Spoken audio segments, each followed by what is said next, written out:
अमेरिकी राष्ट्रपति Donald Trump Bharat पर लगातार एक्शन लेते हुए टैरिफ लगा रहे हैं। भारत पर 50% टैरिफ लगाने के बाद हाल ही में उन्होंने कहा कि वो भारत के साथ टैरिफ विवाद का हल होने तक कोई भी व्यापारिक वार्ता नहीं करेंगे। दूसरी ओर भारत ने भी अमेरिका के सामने किसी भी कीमत पर न झुकने की ओर इशारा किया है। इस मसले पर भारत को दुनिया भर से समर्थन भी मिल रहा है। ब्रिक्स में शामिल एक प्रमुख देश ब्राजील ने भी कहा कि वो अमेरिका से बात करने से पहले भारत और चीन से बात करना पसंद करेंगे। इसके अलावा रूस ने भी भारत पर लगाई गई टैरिफ का विरोध किया। इसी कड़ी में ईरान ने भी भारत का पुरजोर समर्थन किया है। भारत में ईरान के राजदूत डॉक्टर इराज इलाही ने द पायनियर अखबार को दिए गए एक विशेष इंटरव्यू में भारत और ईरान के बीच सहयोग को बढ़ाने की संभावनाओं पर प्रकाश डाला। उन्होंने अमेरिका की कड़ी निंदा की और कहा कि टैरिफ नीतियां अमेरिका का पुराना हथियार रही हैं। डॉक्टर इराज इलाही ने कहा, स्वतंत्र देशों पर दबाव बनाने के लिए वैश्विक अर्थव्यवस्था को हथियार बनाने का अमेरिका का लंबा इतिहास रहा है। भारत के खिलाफ ये हालिया कदम इसका एक और उदाहरण है। ईरान ऐसे अवैध प्रतिबंधों का मुख्य निशाना रहा है, लेकिन हमने कभी घुटने नहीं टेके। भारत की कड़ी प्रतिक्रिया इन अनुचित दमनकारी उपायों के प्रति बढ़ते वैश्विक प्रतिरोध को दर्शाती है। उन्होंने भारत के साथ अपने द्विपक्षीय संबंधों को मजबूत करने की ओर इशारा किया और कहा कि ईरान भारत के साथ ट्रेड को मजबूत करना चाहता है। द पायनियर ने जब डॉक्टर इराज इलाही से पूछा कि पश्चिमी प्रतिबंधों के बीच ईरान भारत के साथ संबंधों को कैसे मजबूत करने की योजना बना रहा है, तो इस पर डॉक्टर इराज इलाही ने जवाब दिया, ईरान और भारत दोनों ही रणनीतिक स्वायत्तता को महत्व देते हैं। प्रतिबंधों के बावजूद हमने चीन जैसे देशों के साथ अपनी साझेदारी का विस्तार किया है। भारत के साथ संभावनाएं और भी ज्यादा हैं। हम अल्पकालिक लाभ यानी शॉर्ट टर्म प्रॉफिट्स की तलाश में नहीं है। हम आपसी विश्वास और स्वतंत्रता पर आधारित एक दीर्घकालिक आर्थिक संबंध चाहते हैं। Aim right, achieve big. At KR Mangalam University, we provide you the platform to turn your dreams into reality. At KR Mangalam University. इस दौरान उन्होंने ब्रिक्स देशों की भी बात की। डॉक्टर इराज इलाही ने ब्रिक्स को एक मजबूत बहुपक्षीय मंच बताया। उन्होंने कहा कि ब्रिक्स एक ऐसा मंच है जहां भारत और ईरान अपने साझा हितों को आगे बढ़ा सकते हैं। ये मंच न केवल आर्थिक सहयोग को बढ़ावा देता है, बल्कि वैश्विक शासन में उभरते देशों की आवाज को भी मजबूत करता है। उन्होंने विशेष रूप से इस बात पर जोर दिया कि ब्रिक्स के माध्यम से भारत और ईरान क्षेत्रीय स्थिरता और आर्थिक विकास के लिए मिलकर काम कर सकते हैं। इंटरव्यू में डॉक्टर इराज इलाही ने द्विपक्षीय व्यापार में स्थानीय मुद्राओं के उपयोग को एक प्रमुख रणनीति के रूप में प्रस्तुत किया।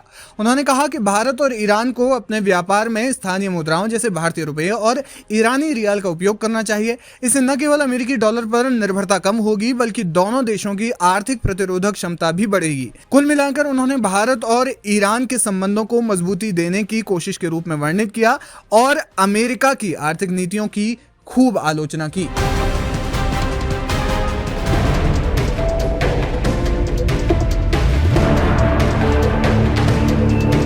भारत और अमेरिका के बीच टैरिफ वॉर तेज होती जा रही है। राष्ट्रपति डोनाल्ड ट्रंप ने भारत पर टैरिफ बढ़ाकर 50% कर दिया है।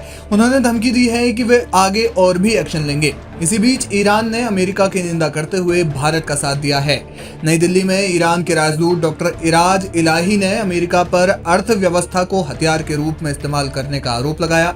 उन्होंने डोनाल्ड ट्रंप के इस कदम को न केवल भारत के लिए बल्कि विश्व के अन्य स्वतंत्र देशों के लिए भी खतरा बताया। एनडीटीवी के साथ इंटरव्यू में ईरान के राजदूत डॉक्टर इराज इलाही ने अमेरिकी नीतियों को आर्थिक आतंकवाद का एक रूप बताया और जोर देकर कहा कि इस तरह की नीतियां न केवल भारत जैसे देशों के विकास को बाधित करती हैं, बल्कि वैश्विक व्यापार व्यवस्था और अंतर्राष्ट्रीय कानून का भी सख्त उल्लंघन करती है। डॉक्टर इराज इलाही ने कहा, अमेरिका लंबे समय से उन देशों पर अपनी इच्छा थोपने के लिए आर्थिक प्रतिबंधों और टैरिफ जैसे उपायों का उपयोग करता है, जो अपनी संप्रभुता और राष्ट्रीय हितों की रक्षा के लिए दृढ़ता से खड़े रहते हैं। डोनाल्ड ट्रंप पिछले अमेरिकी राष्ट्रपतियों की तरह ही है, बस फर्क इतना है कि वो अपनी बात खुलकर कहते हैं। Aim right, achieve big. At KR Mangalam University, we provide you the platform to turn your dreams into reality. At KR Mangalam University. Doctor Elahi ने भारत के आत्मनिर्भर भारत अभियान और स्वतंत्र विदेश नीति की सराहना की, जिसे उन्होंने सामरिक स्वायत्तता का प्रतीक बताया। ईरानी राजदूत ने भारत और ईरान के बीच ऐतिहासिक, सांस्कृतिक और आर्थिक संबंधों पर जोर देते हुए कहा कि दोनों देश हमेशा एक दूसरे के साथ कंधे से कंधा मिलाकर खड़े रहे हैं। उन्होंने भारत के उस रुख की प्रशंसा की जिसमें भारत ने अमेरिकी दबाव के बावजूद रूस और ईरान से तेल खरीदने का अपना निर्णय बनाए रखा। डॉक्टर इलाही ने कहा, भारत और ईरान के बीच विश्वास और सहयोग का रिश्ता है जो किसी भी बाहरी दबाव से प्रभावित नहीं होगा। डॉक्टर इलाही ने यह भी स्पष्ट किया कि ईरान भारत के साथ मिलकर वैश्विक मंचों जैसे संयुक्त राष्ट्र पर ऐसी नीतियों का विरोध करेगा जो स्वतंत्र देशों की संप्रभुता को चुनौती देती हैं। उन्होंने कहा, हम भारत के साथ अपने संबंधों को और मजबूत करने के लिए प्रतिबद्ध हैं। ये समय है कि स्वतंत्र देश एकजुट होकर ऐसी नीतियों का विरोध करें जो वैश्विक समानता और न्याय के सिद्धांतों के खिलाफ हैं। आपको बता दें कि अमेरिकी राष्ट्रपति डोनाल्ड ट्रंप ने भारत पर 50% टैरिफ लगाने की घोषणा की थी, जिसे उन्होंने भारत की व्यापार नीतियों और रूस और ईरान जैसे देशों के साथ उसके आर्थिक संबंधों के जवाब में उठाया गया कदम बताया।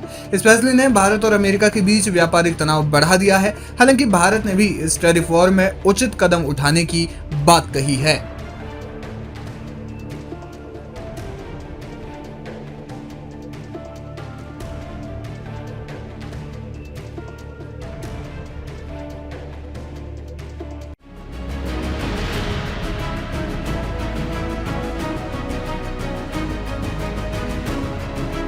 ईरान के परमाणु कार्यक्रम पर दुनिया भर में खूब विवाद बरपा हुआ है, जो कोई नया नहीं है। जून 2025 में इसराइल और अमेरिका ने ईरान के परमाणु ठिकानों पर जोरदार बमबारी भी की, जिसे 12 डेज वॉर के नाम से जाना जाता है। अमेरिका और इसराइल लंबे समय से आरोप लगाते रहे हैं कि ईरान परमाणु बम बना रहा है। दूसरी ओर ईरान कहता है कि उसका परमाणु कार्यक्रम शांतिपूर्ण उद्देश्यों के लिए है। इसी बीच फाइनेंशियल टाइम्स की एक हालिया जांच ने खुलासा किया है कि ईरानी परमाणु वैज्ञानिक अली कलवंद और उनके 4 सहकर्मियों ने 4 अगस्त 2024 को मॉस्को का दौरा किया था। इस यात्रा को कथित तौर पर डिप्लोमेटिक यात्रा के तौर पर प्रस्तुत किया गया, जिसमें उन्होंने तेहरान स्थित एक कंसल्टिंग फर्म दमावंदटेक के कर्मचारी होने का दावा किया। हालांकि ये यात्रा रूस के परमाणु हथियार तकनीकी से संबंधित संयंत्रों के निरीक्षण से जुड़ी थी, जिसने वैश्विक चिंताओं को बढ़ा दिया है। साथ ही ये भी दिखा दिया है कि ईरान किसी भी दबाव में नहीं झुकता। फाइनेंशियल टाइम्स की रिपोर्ट के मुताबिक अली कलवंद और उनके 4 सहकर्मी एक ईरानी सैन्य काउंटर इंटेलिजेंस अधिकारी ईरान की organisation of defensive innovation and research से जुड़े हैं, जिसे अमेरिका ने ईरान के पूर्व परमाणु हथियार कार्यक्रम से जोड़ा है। इस प्रतिनिधिमंडल ने रूस के टेक्नो एक्सपर्ट और तोरी रिसर्च सेंटर जैसे संस्थानों का दौरा किया, जो दोहरे उपयोग की तकनीकों जैसे इलेक्ट्रॉन एक्सेलरेटर और क्लिस्ट्रॉन का उत्पादन करते हैं। इनका उपयोग परमाणु हथियार अनुसंधान में हो सकता है। मई 2024 में कलवंद ने रूसी आपूर्तिकर्ता नेटवर्क को पत्र लिखकर ट्रिटियम, स्ट्रोंशियम 90 और निकल 63 जैसे रेडियोधर्मी समस्थानिकों यानी रेडियो एक्टिव आइसोटोप्स की मांग की। आपको बता दें कि ट्रिटियम को परमाणु हथियारों की विस्फोटक शक्ति बढ़ाने में उपयोगी माना जाता है।